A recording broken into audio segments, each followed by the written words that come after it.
السلام علیکم خواتین و حضرات، آج ہم آپ کے لیے غالب کی جو غزل لے کر آئے ہیں وہ ایک طویل غزل ہے، اور چونکہ ہم اپنی ویڈیوز کے لیے کوشش کرتے ہیں کہ یہ 10-12 منٹ کے اندر اندر ہوں، تو یہ غزل ہم آپ کے لیے 2 حصوں میں پیش کریں گے۔ تو یہ پہلا حصہ ہے جو ہم آپ کی خدمت میں پیش کر رہے ہیں، اور اس غزل کا پہلا شعر ہے بس کہ ہر ایک ان کے اشارے میں نشاں، اور کرتے ہیں محبت تو گزرتا ہے گماں۔ اور نشان کا مطلب ہے پتہ یا نقطہ یا بھید، اور بس کے کا مطلب ہے چونکہ۔ تو وہ کہتے ہیں کہ چونکہ ان کے ہر اشارے میں کوئی اور ہی نقطہ اور بھید پایا جاتا ہے، اس لیے وہ محبت بھی کرتے ہیں تو ہمارا خیال دوسری ہی طرف جاتا ہے، یعنی ہم سمجھتے ہیں کہ اس میں بھی کوئی نہ کوئی چال اور فریب ہے۔ اصل میں عاشق محبوب کی ادائیں دیکھ دیکھ کر اتنا پریشان ہو چکا ہے کہ اس کے دل میں کسی بھی بات کے لیے یقین کی کوئی صورت باقی ہی نہیں رہی، وہ یقین کا جوہر ہی کھو چکا ہے۔ لہٰذا محبوب بظاہر محبت بھی کرے تو عاشق کو اطمینان نہیں ہوتا، اور آخر میں وہ یہ سمجھتا ہے کہ محبت کا اظہار اس لیے کر رہے ہیں کہ مجھے اپنے جال میں خوب پھنسائیں، اور پھر اپنے ناز و ادا شروع کر دیں، اور یہ جو ناز و ادا ہیں ان سے میری اچھی طرح خبر لیں، یعنی مجھے خوب تنگ کریں۔ آئیے دوسرا شعر دیکھتے ہیں۔ یا رب وہ نہ سمجھے ہیں نہ سمجھیں گے میری بات، دے اور دل ان کو جو نہ دے مجھ کو زباں اور۔ اس شعر میں کوئی مشکل لفظ نہیں ہے، تو پھر ہم اس کے مطلب کی طرف ہی آتے ہیں۔ وہ کہتے ہیں کہ بظاہر ایسا معلوم ہوتا ہے کہ محبوب سے تنہائی میں ملاقات کی درخواست کی جا رہی ہے، لیکن صاف صاف اور کھل کر اس لیے نہیں کہہ سکتے کہ شاید وہ ناراض ہو جائے، اور اشاروں میں اپنی بات سمجھانا چاہتے ہیں، اور وہ بات محبوب سمجھتا نہیں ہے۔ لہٰذا مجبور ہو کر خدا سے دعا کرتے ہیں کہ اگر مجھے دوسری زبان نہیں مل سکتی جو اپنی بات ٹھیک سمجھا سکے، تو محبوب کو ہی کوئی اور دل دے دے جو آسانی سے میری بات سمجھ سکے۔ اس شعر کا تعلق محبوب کے ساتھ معاملات کی صفائی سے بھی ہو سکتا ہے، یعنی محبوب نے بعض حرکتوں پر ناراضی ظاہر کی، عاشق نے اپنی طرف سے صفائی پیش کی، عاشق کی بات محبوب کی سمجھ میں نہیں آئی، تو عاشق پریشان ہو کر کہتا ہے کہ اللہ مجھے دوسری زبان نہیں مل سکتی تو میرے محبوب کو ہی دوسرا دل دے دے۔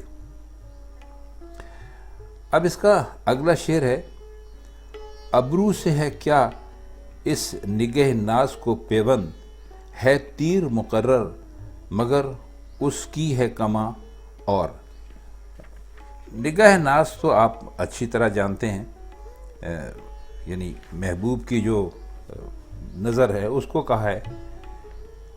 تو وہ یہ کہتے ہیں کہ محبوب کی جو نگاہ ناز ہے اس کو بھلا ابرو سے کیا تعلق ہے، یعنی یہ تیر ابرو کی کمان سے تو نکل نہیں سکتا، اس کا تعلق کسی اور ہی کمان سے ہے، یہ کسی دوسری ہی کمان سے نکلا ہے، اور وہ کمان بظاہر حسن کی دل فریبی ہے، لیکن اس کا ذکر نہیں کیا۔ یہ اس شعر کی ایک اور خوبی ہے کہ ہر فرد کو موقع دے دیا کہ وہ اپنے جو حال حوال ہے وہ فطرت کے مطابق اس کمان کا تعین کر لے۔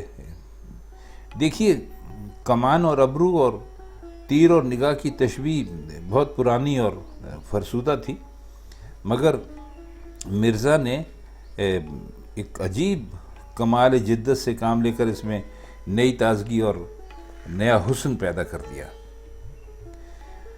اگلا شعر دیکھتے ہیں۔ تم شہر میں ہو تو ہمیں کیا غم، جب اٹھیں گے لے آئیں گے بازار سے جا کر دل و جاں اور۔ یہ شعر کافی مشہور ہے، آپ نے کئی مرتبہ سنا بھی ہوگا۔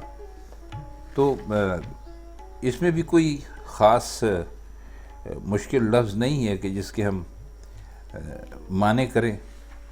تو اس شعر کی تشریح کچھ یوں کرنے کی کوشش کرتے ہیں کہ وہ کہتے ہیں کہ اے محبوب، جب تم یہاں موجود ہو، شہر میں موجود ہو، تو ہمیں اپنی دل اور جان کا کیا غم ہے۔ جب اٹھیں گے یعنی جب ارادہ ہوگا، بازار سے نیا دل بھی لے آئیں گے، نئی جان بھی لے آئیں گے۔ کہ تمہارے ہوتے ہوئے ہر شخص کے لیے دل اور جان دوبھر ہو چکا ہے، اور وہ اسے سستے داموں بیچنے کے لیے تیار ہے۔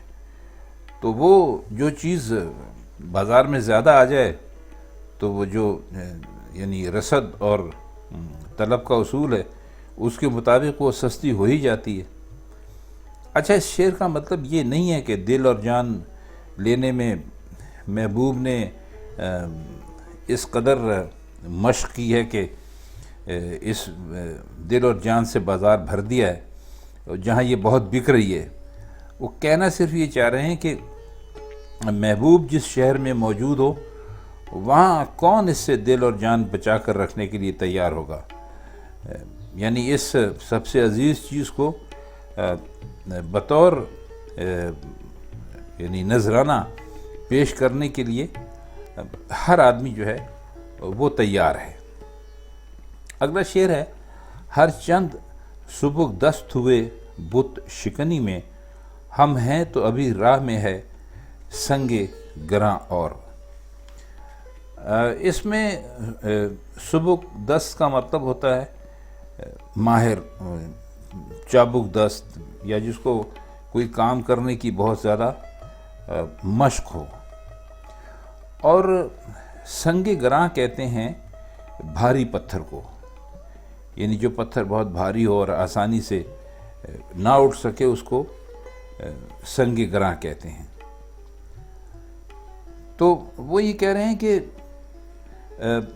ہم نے جو خواجہ حالی کی جو تشریح اس شعر کی پڑھی تھی، اس میں وہ فرماتے ہیں کہ اس شعر میں سارا زور ہم کے لفظ پر ہے، یعنی جب تک ہماری ہستی باقی ہے اس وقت تک راہ معرفت الہی میں ایک اور سنگ گراں ہمارے راستے میں ہے۔ بس اگر ہم نے بت توڑنے میں یہ مہارت حاصل کی ہے تو اس کا کیا فائدہ؟ یہ بڑا بھاری بت ہماری جان کے اندر، ہماری ہستی کے اندر تو ابھی تک موجود ہے۔ مطلب یہ ہے کہ ہم نے جو لالچ کے اور ہوس کے جو بت توڑنے میں خوب مہارت حاصل کی، جو بھی بت سامنے آیا اسے توڑ پھوڑ کے رکھ دیا، لیکن خود ہماری اپنی ہستی کا بت یعنی میں کا بت جو بڑے بھاری پتھر کی حیثیت رکھتا ہے، ہمارا راستہ روکے ہوئے ہے۔ اور جب تک یہ نہ ٹوٹے، یہ ختم نہ ہو، تو نہ راستہ صاف ہو سکتا ہے اور نہ ہم قدم آگے بڑھا سکتے ہیں، اور نہ ہم معرفت یعنی قرب الہی کی منزل تک پہنچ سکتے ہیں۔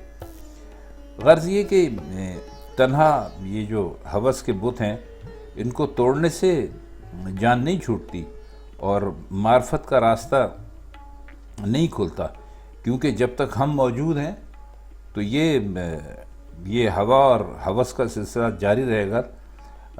البتہ ہمارے وجود کا بت ٹوٹے گا تو پھر منزل مقصود پر پہنچنے کا دروازہ کھل سکتا ہے، ورنہ تو اس کی کوئی صورت ہے ہی نہیں۔ اچھا خواتین و حضرات، ہم آج کی محفل کو بس اس شعر پر ختم کرتے ہیں، کیونکہ ہم اس ویڈیو کی طوالت کو ایک حد میں رکھنا چاہتے ہیں۔ تو پھر اب آپ سے اسی غزل کے باقی ماندہ 5-6 اشعار جو ہیں ان کے ساتھ اگلی محفل میں ملاقات ہوگی۔ تب تک کے لیے ہمیں اجازت دیجیے۔ خدا حافظ۔